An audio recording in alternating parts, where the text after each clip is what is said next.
नमस्कार दोस्तों, मैं हूं रणबीर सिंह आपके बीच में फिर एक बार लाइव आया हूं। और मुद्दा क्या है? मुद्दा है बहुत बड़ा। आज बीमारियों का घर बनता जा रहा है इंसान का शरीर। उसी के दौरान एक बीमारी है बहुत बड़ी जो बुजुर्गों को ज़्यादा होती है और आजकल नौजवानों को भी होने लगी, घुटनों का दर्द। हमारे साथ में सुनील वैद्य जी हैं। इनका दावा है कि घुटनों का 100% इलाज है। तो वैद्य जी, आपका स्वागत है। सबसे पहले आपको और आपके सभी दर्शकों को नमस्कार। तो जैसे हमारा आज का जो विषय है वो है घुटनों के दर्द से संबंधित। जी। पहले ये रोग बुजुर्गों को ज़्यादा होता था जी। लेकिन अब युवाओं को भी होने लगा है, बच्चों को भी होने लगा है। और इसके लिए ज़्यादातर जो जिम्मेवार है वो आपकी रसोई का बिगड़ना है। यहाँ पर मैं कुछ ऐसा कहूँगा, शायद कुछ लोगों को बुरा लगे। हमने घरों में क्या हालात बना दिए हैं कि महिलाओं को रसोई की शिक्षा देना तो बंद कर दिया है और ज़्यादा से ज़्यादा जो है उनको आधुनिक शिक्षा के चक्कर में हमने अपनी रसोई बिगाड़ ली है। जी जी बिल्कुल। हम पैसा कमाते हैं डॉक्टरों को देने के लिए। जी। क्योंकि रसोई अगर हमारी अच्छी नहीं होगी तो हमारा पेट अच्छा नहीं रहेगा और हमारा पेट बिगड़ता रहेगा। बिल्कुल। तो सीधी सी बात है, पैसे हम डॉक्टरों के लिए कमाएंगे। और तनाव इतना हो गया है कि हमारे पैसे ज़्यादा से ज़्यादा लगने की सिर्फ 3 जगह है। पहला जीभ के स्वाद के लिए, दूसरा वकीलों की फीस के लिए और तीसरा डॉक्टर की फीस के लिए।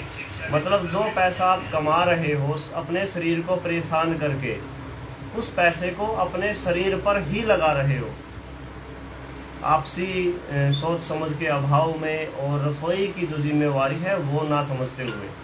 तो हम आज जैसे बात कर रहे हैं घुटनों के दर्द के लिए, घुटनों के दर्द के लिए जो हम आज बात कर रहे हैं, तो घुटनों के दर्द के 2 विशेष कारण होते हैं। जिन लोगों को लगता है कि हमने बहुत सारी दवाइयाँ खा ली हैं, खूब मालिश करवा ली है, घुटनों में ग्रीस भी डलवा लिया है, ऑपरेशन भी करवा लिया है, पर हमें कोई लाभ नहीं हुआ, वो कैसे लाभ होंगे और ठीक क्यों नहीं होते, इस विषय पर भी हम आज बात करेंगे।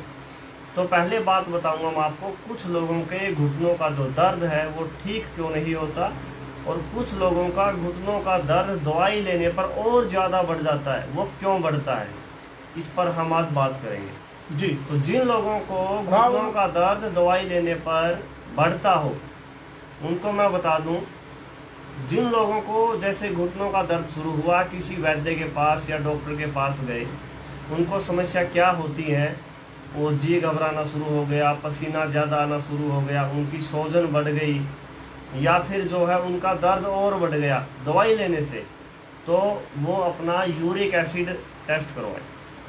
90% लोगों का यूरिक एसिड बिगड़ गया। क्यों बिगड़ गया है? क्योंकि जो हम पहले दाल बनाते थे उस दाल के ऊपर जो गंदगी आती थी उस गंदगी को उतार देते थे। जैसे हलवाई लड्डू बनाने के लिए चाशनी बनाते हैं ना चीनी की, उस चाशनी के ऊपर जो मैली होती है उस मैली को उतारते हैं। ऐसे ही पहले जो हमारी माताएं बहनें जो हमारी लगभग पिछली पीढ़ी थी वो उतार के फेंक देती थी, आरे में रख के उसको गर्म करते थे और वो उतार देते थे। लेकिन अब तो कुकरों में पका है, कुकरों में बनती है और कुकर के अंदर वो सारी की सारी अंदर ही जो है उसके जमा रहती है। बिल्कुल। और वो जो मैली जमा रहती है उसी का यूरिक एसिड बनता है। जी जी ठीक है। और यूरिक एसिड की वजह से अगर आप एक्सरा करवाओगे तो आपकी हड्डी फूल गई है, आपकी हड्डी बढ़ गई है। ज्यादातर महिलाओं की एडी की हड्डी बढ़ती है। वह जी सीधा सीधा हो, आप इसका इलाज किन तंत्र प्रक्रियाओं से होगा? इसका इलाज जो है आपको करवाना है तो आप सबसे पहले आपका यूरिक एसिड चेक करवाओ।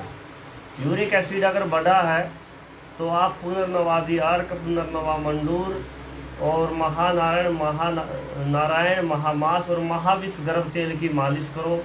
अग्निमुख चूर्ण लेके आओ और जो है कुछ ज़्यादा खट्टी, ज़्यादा तीखी, ज़्यादा गर्म चीज़ों का प्रयोग बंद कर दो।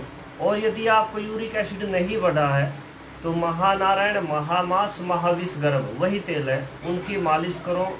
मालिश खूब करो। सबसे सस्ता प्रयोग यहाँ पर तेल का है। कुछ महिलाएं क्या करती हैं, ऐसे लगाया थोड़ा सा तेल और मालिश कर दी, थोड़ा सा नहीं, मालिश करते समय तेल इतना होना चाहिए कि हाथ को पता ना लगे वो घुटनों पे घूम रहा है। बिल्कुल। खूब भरपूर मात्रा में तेल यूज करो। जितना आप तेल यूज करोगे मालिश में उतना ही जल्दी आपको आराम होगा। ठीक है। उसके बाद शिलाजीत ले आओ, शुद्ध शिलाजीत।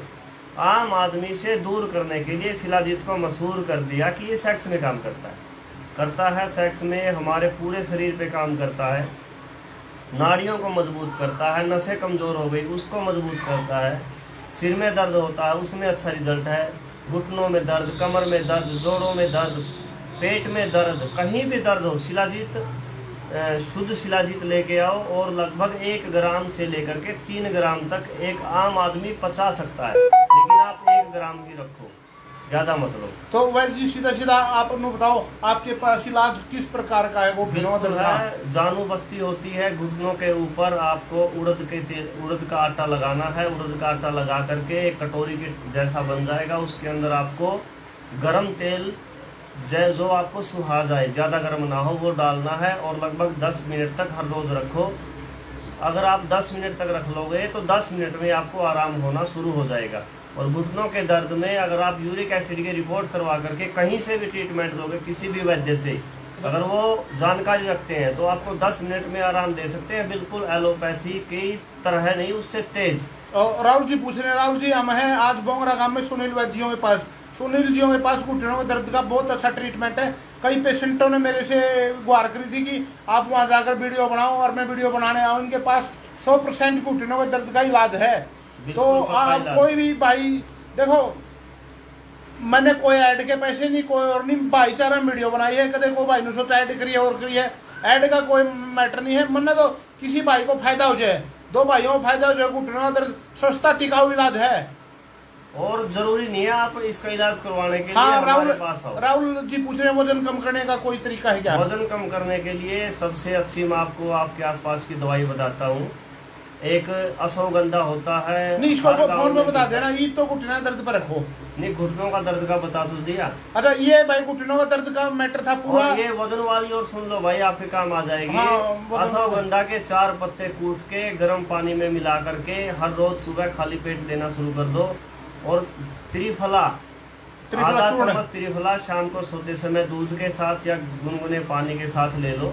और यदि आप संभव हो आप ले सको तो अगर 20 ml गौमूत्र 1 गिलास गर्म पानी में डाल के उसके अंदर जो है आप थोड़ा शहद डाल लो और उसी के साथ वो 4 पत्ते अश्वगंधा के ले लो, जबरदस्त रिजल्ट आएगा। और मैं पत्रकार महोदय को भी कहूंगा कि आप भी लो, आपका भी वजन कम हो जाएगा। हाँ बिल्कुल, मैं कई बार कोशिश कर चुका हूँ भाई। अभी तो मैं 2 किलोमीटर सुबह पैदल जाता हूँ, शाम को भी 2 किलोमीटर जाता हूँ, वजन थोड़ा कम हुआ है। और किसी भाई को कोई समस्या हो, कोई समस्या तो आप ये नंबर है, अगर पता होगा तो आपको जरूर बताएंगे, अगर पता नहीं हुआ तो पता करके बताएंगे।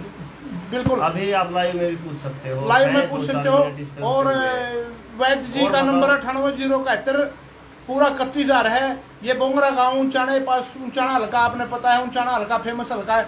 बहुत बढ़िया रिजल्ट है वैद्यों की दवाइयों के, मैं इसलिए आता हूँ। मेरे तो देखो एक बात और बता दूं, घुटनों के दर्द के लिए लोग 10-10 हज़ार रुपए के इंजेक्शन लगवा रहे हैं। भाई इतना महंगा ट्रीटमेंट नहीं इसका, 800-900 रुपए का ट्रीटमेंट होता है। इतने महंगी दवाइयों के चक्कर में मत पड़ो, 800-900 रुपए का ट्रीटमेंट होता है। क्या शिलाजीत आपको मिल जाएगा बड़ी आसानी से, अब तो ऑनलाइन भी आ जाता है। और महानारायण महामास महाविषगर्भ तेल सबसे महंगी इसमें जानू बस्ती है, 400-500 रुपए की आती है, बाकी और कुछ नहीं है। और वो भी सारी उम्र वो खत्म नहीं होती कभी भी। और बता दूं, जानू बस्ती एक यंत्र होता है, वो कभी खत्म नहीं होता। आप उसको 20 रोगियों पर भी जो उसका प्रयोग कर सकते हो। और 100% जिन लोगों को लगता है कि आयुर्वेद से ये रोग ठीक नहीं हो सकते, वो भाई हमसे संपर्क करो। आओ मत बेशक हमारे पास, आप हमसे पूछ लो, अपने आप ले आओ। हाँ बिल्कुल, कैसे भी कर लो, भाई। अब किसी को देखो एक बात बताऊं, यहाँ वैद्य जी ने ये वीडियो इसलिए नहीं बनवाई कि मेरे पास पेशेंट आवे ना भाई। मेरे पास मत आना बिल्कुल भी, मेरे पास ट्रीटमेंट है, मैं आपको बता दूंगा। तो आप फोन पर भी पूछ सकते हो, कोई लालच नहीं। वैद्य जी समाज सेवा कर रहे हैं, अपना काम अच्छा चला हुआ है। ज्यादा भीड़ मैं भी मतलब जितना बना पाता हूँ वो बिक जाता है आराम से। बिल्कुल, भागने की जरूरत नहीं, आप पूछ लो, अपने आप बना लो। 20 बार पूछो, 10 बार पूछो, 15 बार पूछो, कोई दिक्कत नहीं। बिल्कुल, और पूछना तो व्हाट्सएप करना पड़ेगा आपको। गोवर्धन आयुर्वेदा के नाम से हमारा यूट्यूब पर चैनल भी है, आप वहाँ भी संपर्क कर सकते हो। और गोवर्धन आयुर्वेदा के नाम से हमारी वेबसाइट भी भी है, वेबसाइट भी वहाँ है से और भी आप जानकारी ले सकते जानकारी ले सकते हो। इन्हीं शब्दों के साथ हम अपनी वाणी को नमस्कार। विराम देंगे। नमस्कार, जय हिंद, वंदे मातरम।